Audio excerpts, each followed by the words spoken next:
नमस्कार दोस्तों, जय श्री कृष्णा, राधे राधे प्रिय दर्शकों। स्वागत है आप सभी का पुनः आपके अपने YouTube चैनल यूपीडी मोटिवेशन पर। दोस्तों, ये कहानी है प्रिया चरित्र की। जो भी मनुष्य इस कहानी को पूरा सुनता है वो कभी भी अपने जीवन में धोखा नहीं खाएगा। इस कहानी को सुनने के बाद आप अपने जीवन बहुत बदलाव ला सकते हैं। इस संसार में ऐसी औरतें भी है जो सुंदर और सुशील औरतों को भी बदनाम कर देती है।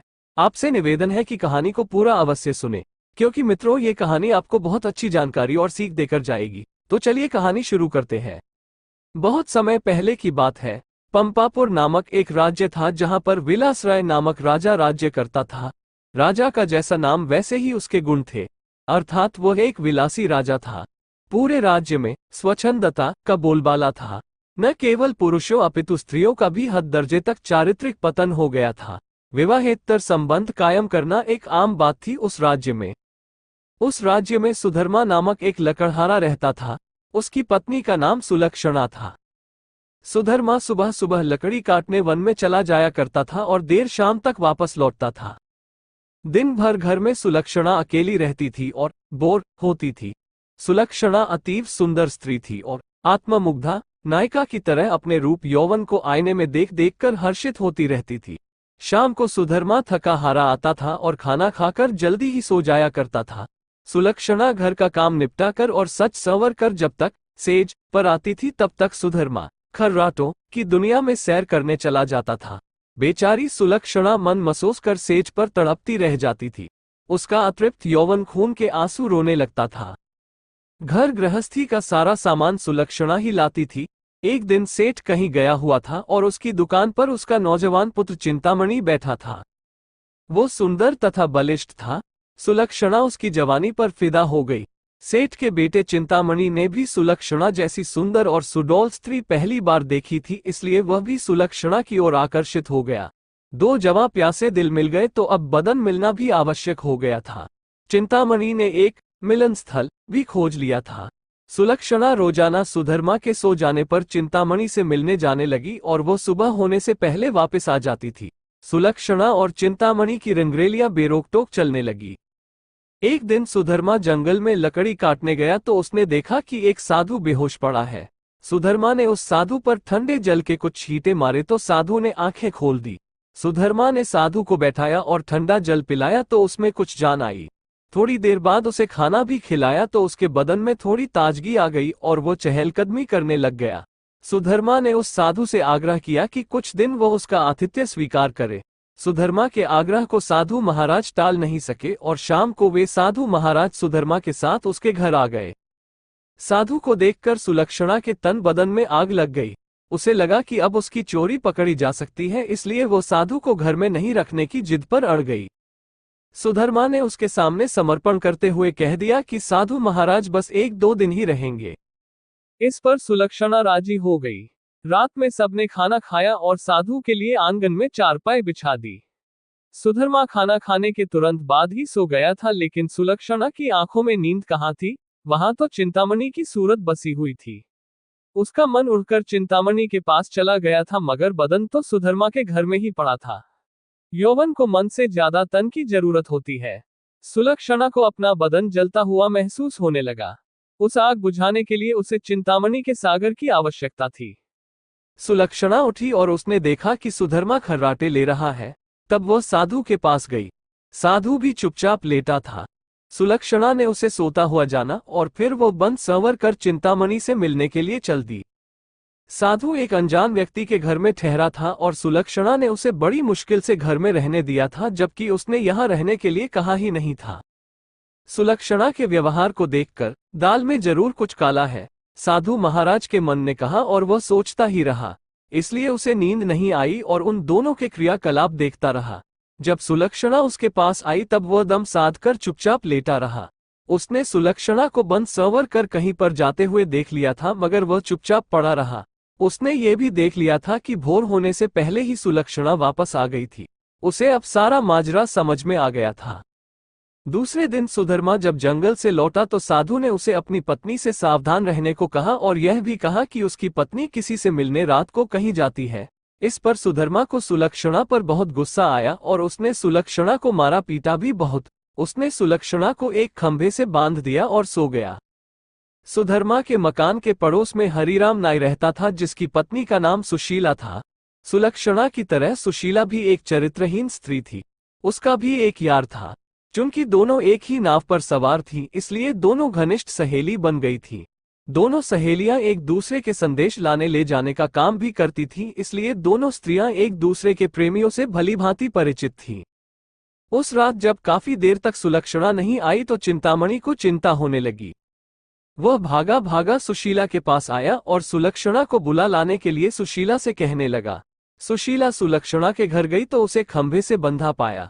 तब सुलक्षणा ने सारी कहानी बता दी। सुशीला ने चिंतामणि का संदेश सुलक्षणा को दिया तो सुलक्षणा ने अपने बंधे होने की मजबूरी बता दी। इस पर सुशीला ने कहा, ऐसा कर, मैं तेरे बंधन खोल देती हूँ। तू चिंतामणि से मिला तब तक मैं यहाँ बंधी रहूंगी। उसके इस प्रस्ताव पर सुलक्षणा की बाँछें खिल गई और वह अपनी जगह सुशीला को बांधकर चिंतामणि से मिलने चली गई। साधु महाराज ये सब खटराग देख सुन रहे थे, मगर वे चुपचाप खाट में दम साधे पड़े रहे। रात में जब सुधर्मा की नींद खुली तो उसे सुलक्षणा पर थोड़ी दया आई और उसने सोचा कि उसने कुछ ज्यादा कठोर रूप धर लिया है।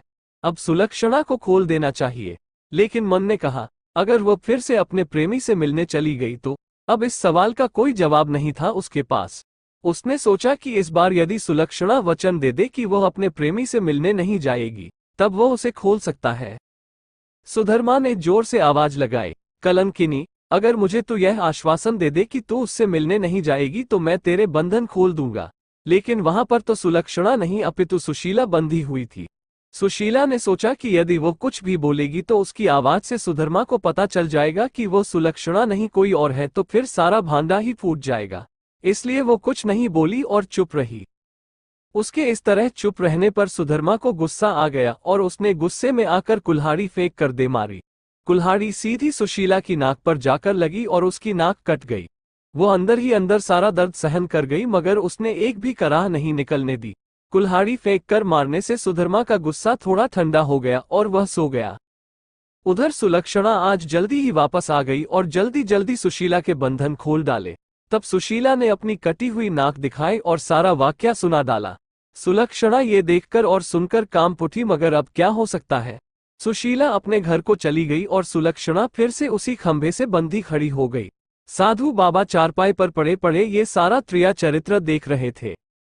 थोड़ी देर बाद जब सुधर्मा की नींद खुली तो उसने अपनी पत्नी सुलक्षणा से फिर कहा, देख, तू अब भी मुझसे सच सच कह दे और मुझे यह वचन दे दे कि तू फिर कभी उससे मिलने नहीं जाएगी तो ठीक रहेगा, नहीं तो जिस प्रकार मैंने तेरी नाक काटी है, अब तेरे दोनों कान भी काट दूंगा। फिर तू नकटी और बूची हो जाएगी, तब तेरा घर से निकलना ही मुश्किल हो जाएगा। इन शब्दों को सुनकर सुलक्षणा के षड्यंत्रकारी दिमाग में एक युक्ति सूझी। उसे पता था कि नाक उसकी नहीं सुशीला की कटी है और इस बात का पता सुधर्मा को नहीं है। इस नासमझी का फायदा उठाना चाहिए। तब उसने त्रिया चरित्र दिखलाते हुए नाटक करना शुरू कर दिया और जोर जोर से रोना शुरू कर दिया। रोते रोते बोली, तुम मर्द लोग बड़े बेरहम होते हो। अपनी पत्नी पर झूठा इल्जाम लगाकर उसकी नाक काट देते हो। मैं कोई कुलटा स्त्री नहीं हूं जैसा कि तुमने मुझ पर आरोप लगाया था। मैं एक पतिव्रता स्त्री हूं और मैं आज तुम्हें यह सिद्ध करके दिखा दूंगी कि मैं कितनी सती, नेक और पतिव्रता हूं। ऐसा कहकर उसने आसमान की ओर देखा और भगवान को संबोधित करते हुए बोली, हे प्रभु, हे माता गौरी, हे समस्त देवी देवताओं, हे दसों दिशाओं, आप सभी मेरी बात ध्यान से सुनो और मेरे साथ न्याय करो। मैं यदि तन मन और वचन से एक पतिव्रता और सती स्त्री हूं तो मेरे पति ने मुझ पर बदचलन होने का आरोप लगाकर जो मेरी नाक काटी है, वह नाक फिर से जुड़ जाए और एक पतिव्रता स्त्री क्या होती है ये पूरे जग को पता चल जाए, और वो ओम नमो भगवते वासुदेवाय नमः का जाप करने लगी। सुधर्मा ये सब देख और सुन रहा था। अभी 3-4 बार ही मंत्र का जाप हुआ था कि सुलक्षणा चीख पड़ी, मेरी नाक जुड़ गई, मेरी नाक पहले जैसी हो गई। हे भगवान, तेरा लाख लाख शुक्र है जो तूने एक पतिव्रता स्त्री की लाज रख ली और मुझ पर बदचलन होने का झूठा आरोप जो मेरे पति ने लगाया था उसे खारिज कर दिया। मैं आपका यह उपकार जिंदगी भर नहीं भूलूंगी भगवान। और उसने नीचे धरती पर झुककर भगवान को प्रणाम किया। तब तक सुबह हो गई थी। सुधर्मा को उसकी बातों पर विश्वास नहीं हुआ, इसलिए वह उसके पास गया और उसकी नाक को छूकर देखा, वो पहले जैसी ही थी। वो सुलक्षणा को आश्चर्य से देखता ही रह गया और अपनी गलती पर पछताने लगा। उधर सुशीला ने अपने चेहरे पर एक कपड़ा इस तरह लगा लिया कि नाक दिखाई नहीं दे। सुबह होने पर नाई हरिराम अपनी दुकान जाने लगा तो उसने अपनी पेटी संभाली। उसमें एक बड़ा वाला उस्तरा नहीं था। उसने सुशीला से कहा कि बड़ा वाला उस्तरा ला दे। सुशीला नाक कटने से चिढ़ी हुई सी थी तो उसने हरिराम की तरफ एक चाकू फेंक दिया और कहा, ले, ये ले तेरा बड़ा वाला उस्तरा। बड़े वाले उस्तरे की जगह चाकू देखकर हरिराम का पारा 7वें आसमान पर चढ़ गया। उसने अपनी पेटी खोली और एक छोटा उस्तरा निकाला और उसे सुशीला की ओर फेंक कर मारा। सुशीला की चाल कामयाब हो गई। वह यही तो चाहती थी। उसने उस्तरा हाथ में पकड़ा और जोर जोर से चिल्लाने लगी, अरे मेरी नाक काट दी, हाय मेरी नाक काट दी। उसकी आवाज सुनकर अड़ोसी पड़ोसी आ गए और वहां भीड़ लग गई। लोगों ने देखा कि सुशीला की नाक कटी हुई है और उसके हाथ में एक छोटा उस्तरा है। सुशीला कहे जा रही थी कि उसके पति ने उसे बदचलन बताकर बेवजह ही उसकी नाक इस उस्तरे से काट दी है। लोगों ने सुशीला की बात सही मान ली और हरिराम नाई की खूब धुनाई कर दी। इतनी देर में राजा के सिपाही आ गए और हरिराम नाई को पकड़कर ले गए।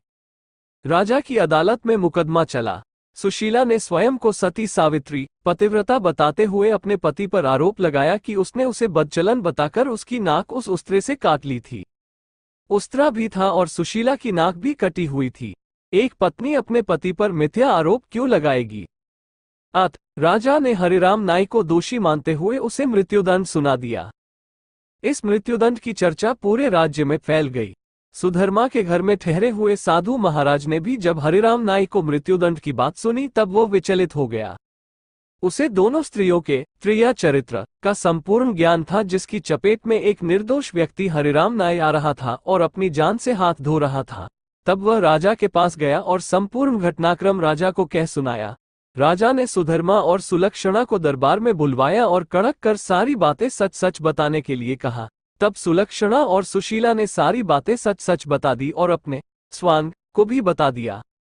अब मामला पूरी तरह से साफ हो चुका था। दोनों स्त्रियों का अपराध सामने आ गया था और हरिराम नाई निर्दोष सिद्ध हो गया था।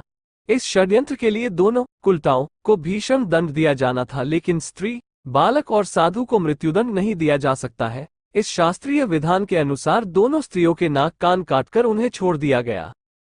इस पूरे वृतांत को देखकर साधु महाराज बोल पड़े, त्रिया चरित्र जाने नहीं कोई, खसम मारकर सती होई।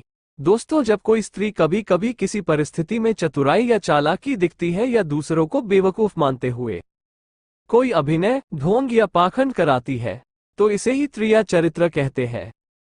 साधु महाराज कहते हैं कि कैसे जब एक स्त्री को स्वार्थ दिखने लगता है तो वह अपने लोगों को भी बेवकूफ बनाकर स्वार्थ को पूरा करती है और उसके साथ रहने वाले लोगों को इसके बारे में भनक तक नहीं लगता कि यह स्त्री त्रिया चरित्र की खेल कर रही है। दोस्तों, आज के टाइम में हर दूसरा लोग त्रिया चरित्र कर रहा है, जिसके अंदर थोड़ा सा भी स्वार्थ है। इसलिए दोस्तों, जो आपके दिल के करीब है उसके बारे में पूरी जानकारी रखिए कि उसके अंदर खुद को लेकर कोई स्वार्थ तो नहीं छुपा है, और अगर ऐसा है तो आप उनसे थोड़ा दूर ही रहिए, क्योंकि ऐसे में आपको जिंदगी के हर एक कदम पर धोखा ही मिलेगा। क्योंकि एक स्वार्थी स्त्रियां अपनी स्वार्थ के लिए जिंदगी में कुछ भी कर सकती है। तो दोस्तों, आपको यह वीडियो कैसी लगी कमेंट करके जरूर बताएं। वीडियो पसंद आई हो तो लिखे करें, चैनल को सब्सक्राइब करें और यह वीडियो अपने ऐसे दोस्तों के साथ शेयर जरूर करें जिसे त्रिया चरित्र के बारे में पता ना हो। और दोस्तों, सच्ची श्रद्धा से कमेंट में जरूर लिखें, जय श्री राम, जय बजरंगबली। साथ ही देवों के देव हर हर महादेव सदैव आप पर अपनी कृपा बनाए रखें। प्रिय मित्रों, वीडियो को अंत तक देखने के लिए धन्यवाद। मिलते हैं अगले वीडियो में, तब तक के लिए जय श्री राम।